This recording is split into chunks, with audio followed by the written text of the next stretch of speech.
Hey guys, welcome back to my channel. So you may know I've been doing the 30-day minimalism challenge and I've just finished. I did it for the whole month of June and I'll put a link below to how the challenge works and the rules of the game and that kind of thing. But essentially you're trying to declutter your house in 1 month. So I wanted to put together this video to give you a recap on how I went in decluttering my home in 30 days and also some tips and tricks that I've learned along the way.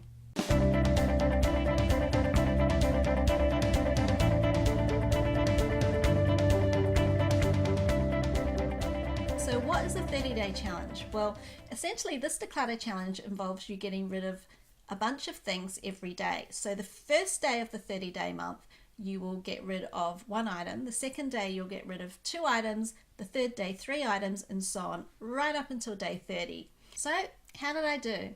Well, to give you a little bit of context, first I should mention that I did a big declutter back over the new year, and that was when I sort of first discovered minimalism, and I decided I just needed to do a clear out because I had too much stuff and it was just getting overwhelming with the amount of stuff we had in the house. So when I came to do this challenge, I knew that I'd done the big declutter over New Year, but I felt that there was still more I could get rid of. But I wasn't quite sure if I had enough items to get rid of that would actually take me right up through the 30 days. Well, I have to say I really surprised myself because I managed to do it. I actually managed to declutter the required number of items each day over the 30-day challenge in June. And I thought it was surprising because I thought after doing my big declutter in January I'd done really well, but it's amazing how much stuff I still had left. I'm really proud of the fact that I donated or recycle most of what I managed to clear out. Hardly anything went in the rubbish or the trash, and I'm really happy with that. Not much of what I got rid of would have gone into landfill. So you can either declutter by category as per the KonMari method, so clothes, books, papers and so forth, or you can declutter by room or area in your home. Now because I was decluttering a bit each day, I found it easier for each day just to concentrate in one small area of my home to find that number of items that I needed for that day. But you can do as you please, whatever suits you and whatever is most practical. Now the rules of the challenge state that you really should be trying each day to get the items out of your house by midnight at the end of that day, but I just found that too impractical. So what I did is I started batching up boxes of items. So I'd have a box for donations of clothes, box for donations of sort of household items and bric-a-brac. There was another box for books and toys that I knew would go to another place, and so forth. Then what I would do, if I knew I was driving past the clothes donation box, for example, or a recycling center, that's the thing, I would pick up that particular batch or box of things and put that in my car and then drop that off on my way to wherever I was going that day.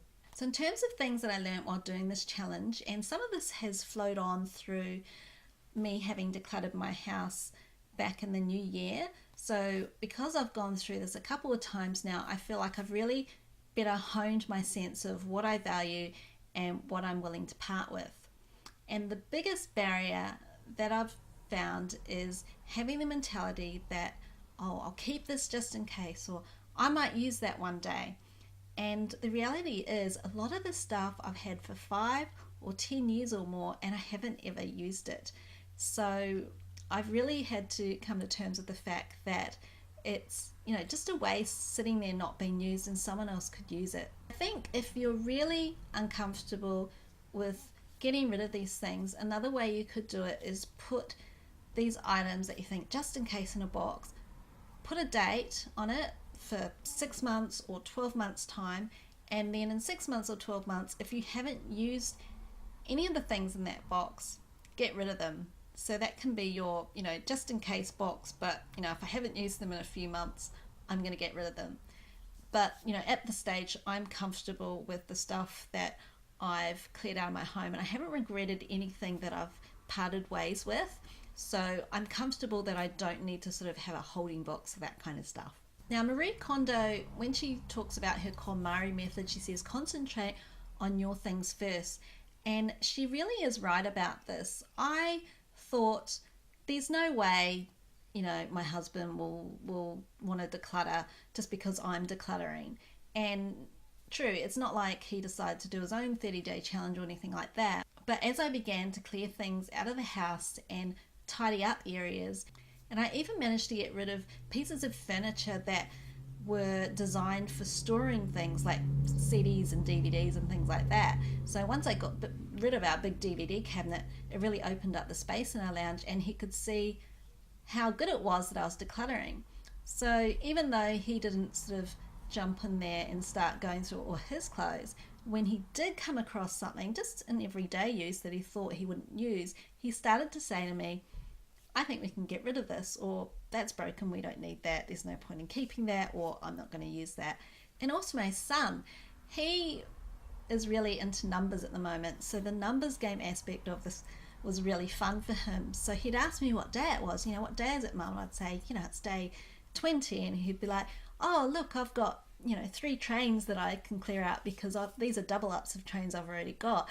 And it was just really exciting to see that the decluttering effect was rubbing off on my family without me really having to say anything to them. Now, I'm not saying this is going to be the case for everybody, but I think if you just concentrate on your own things, and in doing that, it creates more space and just creates a happier home for everybody. I think everyone can see the effects of it, and it may rub off on the people that you're living with. Another thing I've learned is that minimalism is different for everybody. So I guess when I first thought of the term minimalism, I would imagine a bare room filled with just one wooden table and one wooden chair and nothing else in it, no decorations and no joy in that room. But minimalism isn't about getting rid of everything. It's about only keeping the things that you need and love and that spark joy. And what I love is the concept that if you have only the things that you need and enjoy, you're not weighed down by all the other stuff. So it's not like you have to be a minimalist that gets rid of all your makeup and gets rid of all your decorations and that kind of thing. It's about keeping the things that you love and appreciating the things that you love and use.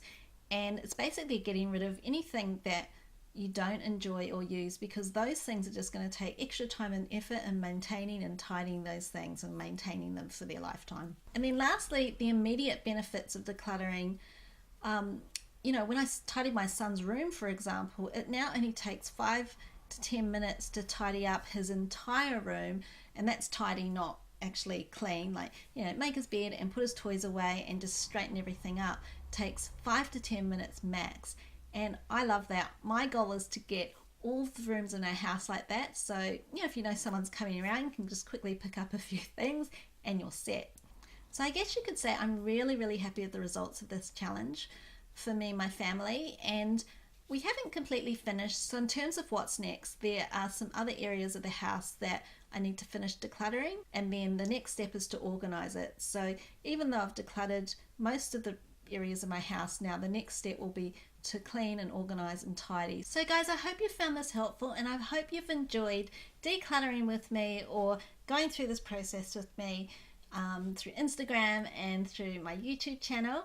If you've been decluttering as well and trying out this challenge, or you're about to try this challenge, I'd love to hear from you in the comments below, or through Instagram or through Facebook. I always read all of my comments.